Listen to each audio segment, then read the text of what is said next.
Pro Group Management. Workers' comp that works for you.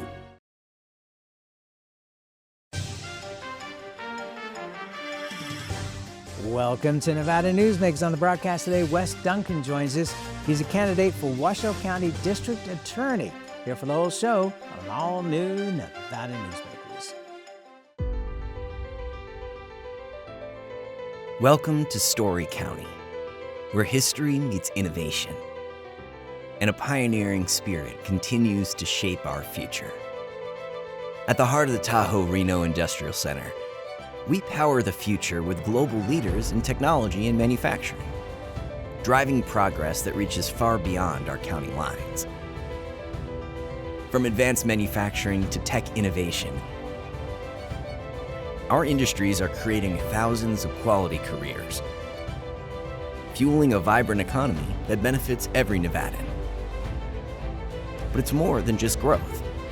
Our community is our foundation, supporting families, empowering local initiatives, and creating a place where everyone belongs. Be part of a legacy built on bold ideas and boundless possibilities. Join us in building a brighter future right here in Story County. Story County, helping build Nevada's future.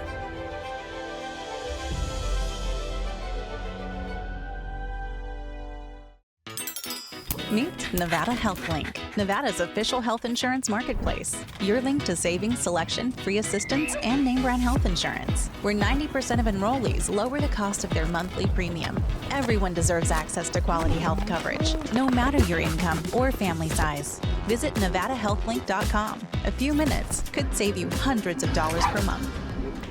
Nevada Health Link. Our plans are made for your plans. The Road to Riches leads straight to the Carson Valley Inn. Cash drawings Thursday and Saturdays. Over 480 winners. Score up to $15,000 weekly. Plus one $10,000 cash winner and the $20,000 guaranteed grand prize giveaways. Free meals, free play, and more. Only at the Carson Valley Inn. This is Nevada Newsmakers with host Sam Shad, a no-holds-barred political forum. Now, from the Nevada Newsmakers broadcast headquarters, here is Sam Shad. And back on Nevada Newsmakers, we're always pleased to welcome back to the program Wes Duncan. He is a candidate for Washoe County District Attorney, which we will get to in a moment. He's also the Sparks City Attorney. First thing I want to ask you about is what's happening in Reno right now with the police chief gone, or at least on suspension, along with the entire leadership team. Nobody from the city is really communicating anything. It just seems to be a complete lack of leadership to the public. And I know there are all kinds of legal issues, and everybody is innocent until proven guilty, so I don't want to cast any aspersions. But what's your take as you look at this from the city next door to Reno? Well, I think when you're looking at these type of instances, right, this is where leadership has to meet the moment. And so, you know, I put my military hat on, being a full colonel in the Air Force, and I say, you've got to establish that somebody's in charge and they've got a plan and they're working to be as transparent as possible you can with the public. I think if you're stepping into that acting role, you've got to do a top to bottom review of everything that's happening within that organization and ensure that it's an organization where the public can feel like we can trust what's happening, there's integrity there. And so you would want to survey from top to bottom, are there any other issues that we're not aware of that we want to make sure that we've investigated and that we've taken care of?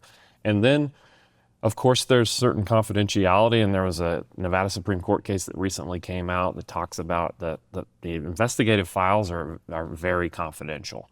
And so you have to be very careful as a municipality not to violate the peace officers' rights under NRS 289. Absolutely. But you can also tell people that, yes, they've already signaled that there's an investigation, that there's stuff going on. You can give people updates on, where it's going. You can say, this is the things that any other stuff that we've uncovered without naming folks. We're working on some ethical or integrity issues. And so, and what's the plan moving forward? You can be transparent about all of those things and, work with your lower staff and your officers and everybody that's involved to put the public more at ease. And so I think, you have to have leadership in those moments. That's not to say people aren't being leaders, but more communication is always best in these type of situations, because the public looks at the police department or the judiciary or the DA's office or the city attorney's office. They look at those places as institutions that you want to be able to trust and that are being transparent. And so I think you always want to err on the side of being transparent and telling people what you're doing. Can you recall a time in Nevada, at least, where an undersheriff came in and took over a police department of a city? I can't. Nationwide, if there's problems within a police department, sometimes the Department of Justice will step in. But I can't recall a time in the state of Nevada where that's actually happened. What about the $2 million price tag of what the Reno City Council is going to have to put up, or has put up, to pay for the cost of the sheriff's department? And I'm guessing that that's going to be a floating number depending on how long this investigation takes. Well, that's right. I think the number they gave was through the 30th. It could go as long as the 31st through December. However, depending on, we don't know the specific allegations, but how deep does this go? Is it only the folks that were laid off in administrative staff? Like, those investigations can go quite long. I know that from my role as city attorney. If we have an investigation into a peace officer, they make sure they do their due diligence. Under the NRS and under Nevada Supreme Court, you actually have to have peace officers that are actually doing the investigation. So that's can be a very long process, and you want to ensure, because there's so many elements under the Bill of Rights for peace officers that you have to meet. You got to make sure you're doing a really thorough investigation. So I would not be shocked if this goes beyond this year. There's also, I have on good authority, that the Attorney General's office is involved with a criminal investigation, not a civil investigation. What does that say to you? Well, it says to me that there's certainly some things that we're going. I mean, I've heard the reports that it has something to do with post-training and those type of things. So what's post-training? The post-training is the training that peace officers, their annual training that they have to do every year. So you have a minimum of 12 hours of specific types of courses that you have to, and then there's other tactics and firearms training, things that they'll do, every other year and those things. But it's the requirements that you have to maintain your ability to be a police officer. I mean, I look at it as an attorney. I have to meet certain ethical obligations, and I also have to do continuing legal education. If I don't, my license can be suspended. If you're not doing post-training, you're essentially not a police officer anymore. And if that's the case, if your top staff is in a situation where they're not doing their training, but they're telling their staff, you have to be trained, you have to do all those things, and there's potentially forgery or something like that, that's maybe where the criminal element is coming into play. Okay, and that's alleged, right? Correct. There was an interesting case not too long ago, I think probably 18 months, maybe even 2 years ago, where the sheriff in Esmeralda County was actually forced to step down by Esmeralda County because of the Nevada Supreme Court, because he did not have the pro certification, which meant that he wasn't an officer, police officer. Yeah, that's right. I mean, it's just a huge integrity issue, obviously, for your organization, but it's also, from a public trust perspective, it also calls into question how far down the line could it potentially go. I don't think we have any evidence that that goes down any further than potentially the sort of top command staff. But from a leadership perspective, it just hurts the integrity of an organization. All right, let's change to another topic that's come out in the last few days, which is facial recognition, in a case involving the Peppermill Hotel Casino. And I didn't realize, and I'm presuming that it's in every hotel casino of any major size, that there's facial recognition all over the place. Can you describe what occurred so that the public understands in legal terms? Because I am certainly not an attorney. So my understanding is the Peppermill, of course, they have, as do all casinos, have surveillance within their casinos. They had trespassed potentially this individual. They saw him on the cameras. They said, using facial recognition, yes, that's the person that we had trespassed in the past. They showed that basically identification to the Reno police at the scene made the arrest. That generates a lawsuit that's now in federal court. And so, back in 2017, the facial recognition items aren't, new. We've known about this type of technology for some time. Actually, the Department of Justice in 2017 put out a report that basically was talking about the fact that facial recognition alone isn't probable cause to make an arrest. So that's, again, that's federal guidance. It's the guidance that we use at the City of Sparks. We actually just have one crime analyst who will do the facial recognition. We haven't opened that up to all of our police officers. We wanted to keep it tight. And the other thing, and I think Chief Crawford did a great thing in this circumstance, we use it as an investigative tool only, and we tell people that if your identification is only based on facial recognition, that is not enough to make an arrest. And we don't we wouldn't allow if someone went to the Nugget and said there's a facial recognition and this is how we've identified the person. Our police officers would not arrest based on that alone. It's an investigative tool. You can use it as part of your entire playbook that you're using to try to build probable cause or beyond for a conviction, but it shouldn't be used solely for probable cause for an arrest, and that's what the take we use. All right, so here's the question, which is this person, according to the stories in the Reno Gazette-Journal, not only had identification, had multiple pieces of identification, including real ID, and that wasn't accepted. How many pieces of ID does one have to have? Is real ID not good enough when it's good enough to get on an airplane? Because if you don't have it, it's $45 and a whole thing at the airport if you don't have it. What does it take to be able to say, this is me? Well, I mean, under NRS, you should be able to identify yourself. Any kind of identification that's going to be able to identify a real ID that's issued by the state of Nevada, the DMV, that's going to be enough of identification to be able to identify you.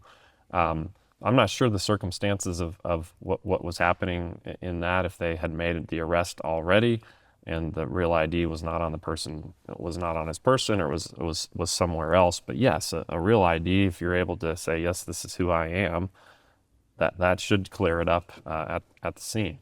Again, our approach in Sparks, we're not going to make an arrest based just on facial recognition alone. You're going to try to establish other things. Does the person have ID? Is there someone that can identify him? Anything that you can do to run the person through the system to see who they are. So I think our approach is the right one, and it keeps it, by having just one criminal analyst handling it keeps it more in-house and is used as a tool to try to establish, building a case. Okay, so what kind of can of worms or Pandora's box does this open for facial recognition?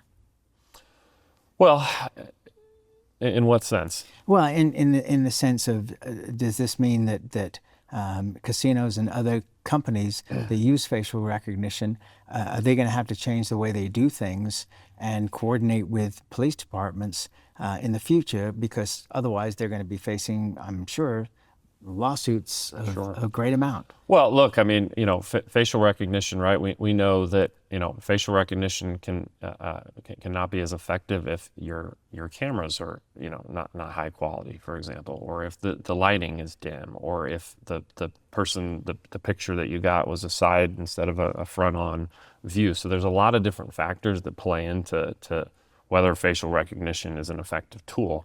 Again, that's going to be incumbent on a police department to say, and again, I think we take the right approach, that we're using it as an investigative tool to help establish either probable cause or to establish, building a case for proof beyond a reasonable doubt. It's one of the tools that you use. It can't be the sole tool that you use. But yes, if a casino people are arresting them based on those things, of course, the casino could be open to civil liability for false identification. And of course, it opens up liability to municipalities or to counties. If you're relying on that and you're making a false arrest, someone can make a 1983 claim in federal court for a constitutional violation. What's a 1983 claim? 1983 is the chapter where it's a federal civil rights action. we see them in the city of Sparks. If a police officer is sued, maybe in an excessive force case or a false arrest case, they'll take what's called a 1983 action, and everything is in federal court, and they try to establish, was there a constitutional violation, and then what are the damages.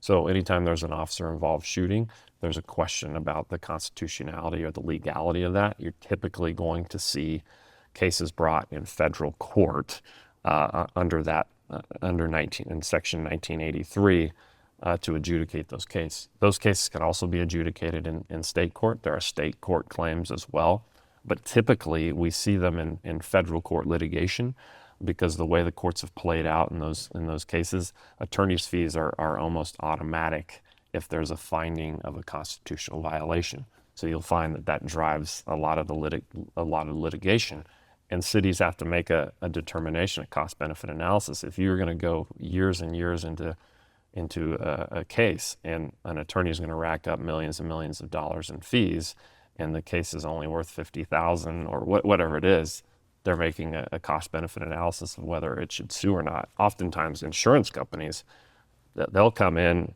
under their umbrella policies, and they'll actually take the cases away from the municipalities. And so, that they're doing a cost-benefit analysis and determining, should we pay now or potentially pay later. So this story is just at the very beginning. It really is. All right, let's take a break. We'll come back and we'll talk about your race for Washoe County DA after this timeout. Some classrooms were violent. Teachers could even get sued for breaking up fights. Until Joe Lombardo took charge. Now our classrooms are safer.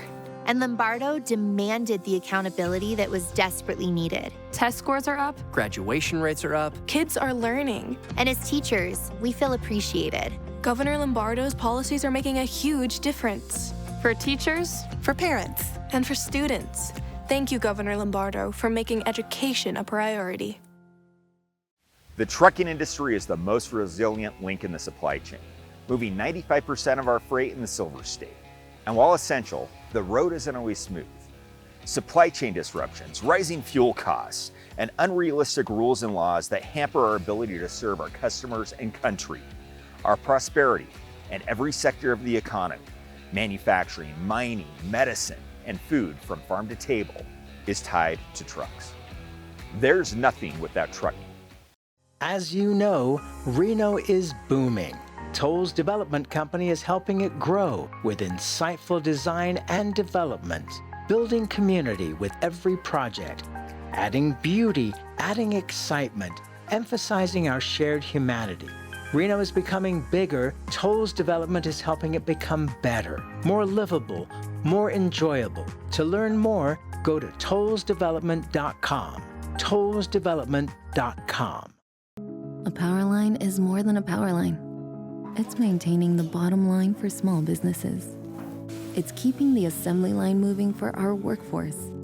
For our brightest minds, it's meeting a deadline. It's on the front line with our heroes. And on the sidelines of the biggest games. It's a direct line to our loved ones. And it's a lifeline for the most vulnerable. There's a lot on the line. This is Nevada Newsmakers. And back on Nevada Newsmakers, we continue our conversation with Wes Duncan. He is a candidate for Washoe County District Attorney, currently serving as the city attorney for the city of Sparks. You made a lot of news with a crackdown on illegal massage parlors. Tell us about that. Well, look, one of the things that people don't realize is that the illegal massage business is a multi-billion-dollar nationwide business. And what we're seeing is that there is actually human trafficking going on in most of these type of establishments. Most of these folks are undocumented. 90% come from Thailand and from China. And they're living and working in these horrific conditions. And so we teamed up with the HEAT team, the Human Exploitation Trafficking team, regionally. And the message was, we're going to shut these down in the city of Sparks, not going to tolerate human trafficking. The other thing is that these illegal massage businesses actually drive other type of crime, everything from money laundering to other petty crime to, everything from people loitering all hours of the night to all of those different things. And so we wanted to make sure that our city was had a zero tolerance policy for human trafficking and for these type of businesses. And, we shut them all down. Another thing that you've become well known for is supporting businesses with a crackdown on shoplifting, etc., that has caused every major drugstore to be able to put in locked boxes everywhere. What kind of success have you had with that? Well, we continue to have great success. That just the other day, Sparks Police teamed up with TJ Maxx and Target in Sparks, made some arrests. We want to continue to take take it to retail thieves and send the message that Sparks is a no-go zone for that type of behavior. You're going to be arrested, we're going to work with our businesses, and then you're going to be prosecuted at the city attorney's office. And so the word's getting out. Deterrence actually does really matter. And when people are at the gas pump and they're looking at what the price to fill up gas, or they're looking at the price of groceries or what it costs to live, those retail theft, that drives up prices. You got to hire security, you're putting everything behind plastic, and it's just demoralizing to walk into a store and have to try to find someone that can help you open up a locked closet to get something out that you need. And so we want the message to be clear. We're going to continue to go after retail theft. All right, let's take another break. We'll be back with Wes Duncan after this. At Nevada Urban Indians in Reno, your health is our priority. Our medical clinic welcomes everyone. We accept all insurances, ensuring quality care is within reach. Nevada Urban Indians, your partners in health. Like a traditional handmade basket, retail is woven into the fabric of life in Nevada. From big box to mom and pop, retail supports our communities in countless ways. Jobs for the disabled, team uniforms for kids, help for the elderly, and so much more. Retail employs over 1 in 10 workers. Retail supports Nevada, and we support retail. RANNV.org. 2025 is bringing big changes for Nevada businesses. If you have more than 5 employees and have been operating for 3 years or more, you must now comply with new state retirement plan mandates. The Vegas Chamber 401k plan makes it easy, offering a proven, customizable, and cost-effective plan for employers and employees to save with tax advantages. Visit vegaschamber.com to explore options and see how the Vegas Chamber can help you start saving for your future. The Nevada Builders Alliance has been protecting the interests of the construction industry for over 50 years. Our programs save members thousands of dollars every year and allow them to provide much-needed benefits to their employees. Our industry also allows Nevada to grow. If you're thinking about a career in the construction industry, reach out. And if you haven't thought of a career in construction, what are you waiting for? We are the Nevada Builders Alliance. This is Nevada Newsmakers. And back on Nevada Newsmakers, we continue our conversation with Wes Duncan. He's a candidate for Washoe County District Attorney, currently the Sparks City Attorney. And right off the bat, you willing to debate Chris Hicks on the program? Absolutely. Okay, we will put that together. We'll work it out between the two campaigns. So here's the question that everybody's asking, because you have tremendous support amongst Republicans in the state, and I'm sure other Democrats as well. You've done a great job, but a lot of people are shaking their head going, why are you running against Chris Hicks, who has run unopposed and has been doing what a lot of people think is a good job? That's up to the individual to make that decision.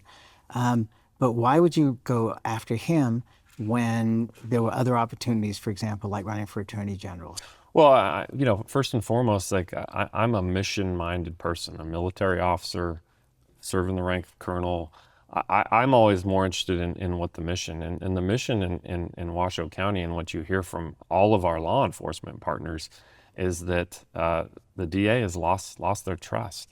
I mean, I'm very grateful we have the unanimous support of every single law enforcement partner in this region. Okay, but now hang on, let me just say, these are the unions, right? Because I was on your website, and there isn't really a whole lot of information on there, but all the badges of these various groups, and they're all union memberships. They're not the leadership. They're not former sheriffs and Well, it's the rank and chiefs. file. It's the people that are doing the job every day. And I invite people, go talk to a police officer and ask them, how's the charging policy at the district attorney's office? He's totally tightened up and put the burden on the police to even get a case moving through the system.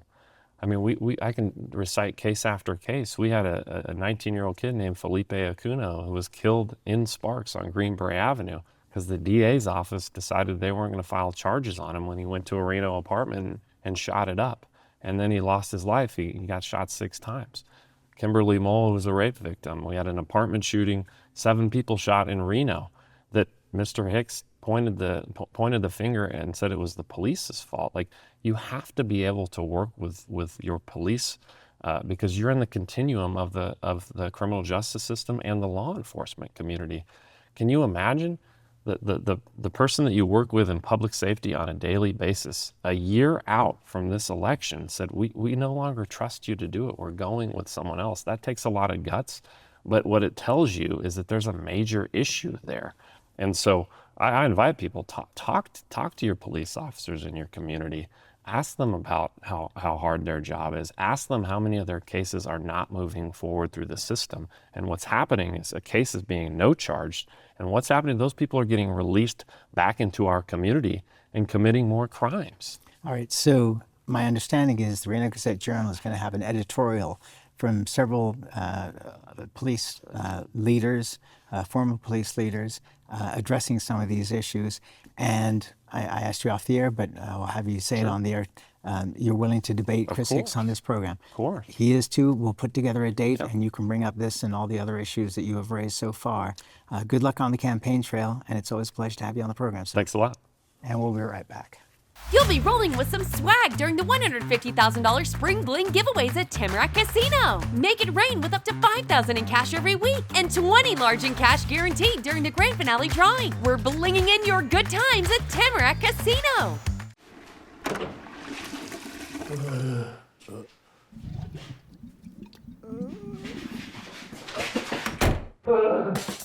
It happens. And when it does, there's UMC Quick Care. Aaron Ford's high-flying travel has caught the attention of nonpartisan investigators on the Nevada Ethics Commission. Ethics officials are examining $35,000 in luxury trips taken by Ford, largely paid for by corporations his office regulates. The investigation also includes allegations Ford leveraged his position for personal gain, accepted gifts, and improperly used government resources. High-flying Aaron Ford. Luxury travel, special interest perks, too much baggage to be governor. Welcome to the Ahern Boutique Hotel, where luxury and warmth come together in the heart of Las Vegas. We take pride in offering a one-of-a-kind experience for both locals and tourists. Join us for handcrafted cocktails and an unforgettable experience. Joel's Chop House, the perfect place to savor views of the Las Vegas Strip. Satisfy your cravings at the Ahern Chocolate Shop. No smoking, no resort fees, and the parking is always free. The Ahern Luxury Boutique Hotel is your home away from home. As always, you can watch Nevada Newsmakers 24 hours a day at nevadanewsmakers.com. And our archive goes back to 2002. So you can look at all kinds of historic interviews right here on Nevada Newsmakers. Thanks for watching. We'll see you on the next broadcast.